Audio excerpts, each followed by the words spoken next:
l'orgueil. Orgueil, ô loi suprême et suprême devoir, fait de majesté sainte et de beauté pensive, seul culte dont la foi ne puisse décevoir, seul rêve d'infini qui, dans le tombeau noir, au vieux rêve divin survive. Sombre consolateur de notre cœur blessé, qui vient à nous, les bras lourds de palmes augustes, seul rédempteur que les dieux morts nous aient laissé, unique prix, on soit encore récompensé, le martyr inconnu des justes. Fut dérobé par l'homme l'éternel bûcher, vengeur des maux soufferts et des haines subies, mystérieux et noir et formidable archer, que l'horreur de notre âme écoute encore marcher dans ces ténèbres assoupies. Toi, par qui, dans l'absence impassible des dieux, celui dont les regards sont purs trouve en lui-même, à la seule clarté dont brûlent dans ses yeux les flambeaux d'or de son dédain silencieux,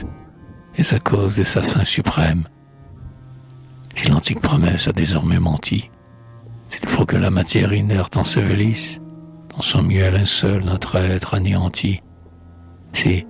sans écho, l'appel de l'homme a retenti, du futur au passé complice, et si le nouveau-né farouche et que la nuit, vomi dans le torrent de l'existence sombre, du fond de ce qu'il fut ne rapporte avec lui que cette sœur spectrale et qui toujours nous suit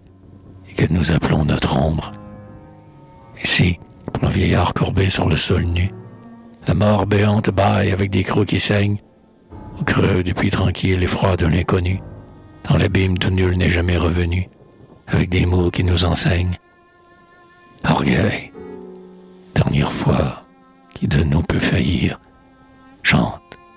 et fait dans nos cœurs, comme une pourpre gerbe, la colère aux fleurs rouges et grondantes tressaillir, et de tes buccins d'or en révolte jaillir, la malédiction superbe. Mûr dans mon mépris calme et silencieux, tout ce qui frappe encore et bat à grands coups d'aile, porte de lumière et d'azur de mes yeux, fait qu'en ma vision, prestige des cieux, close comme une citadelle, dans l'ombre intérieure et qui le voile encore, seul, le cœur tout-puissant des forces, cadencé, par l'immuable loi qui guide leur essor, obéisse et se meuvent et règle son accord, sur la lyre de mes pensées. Pour quand une œuvre unique et multiple à la fois, l'intelligence humaine au verbe humain réponde, et, par les éléments ordonnés à ma voix, quand l'âme universelle est totale, je sois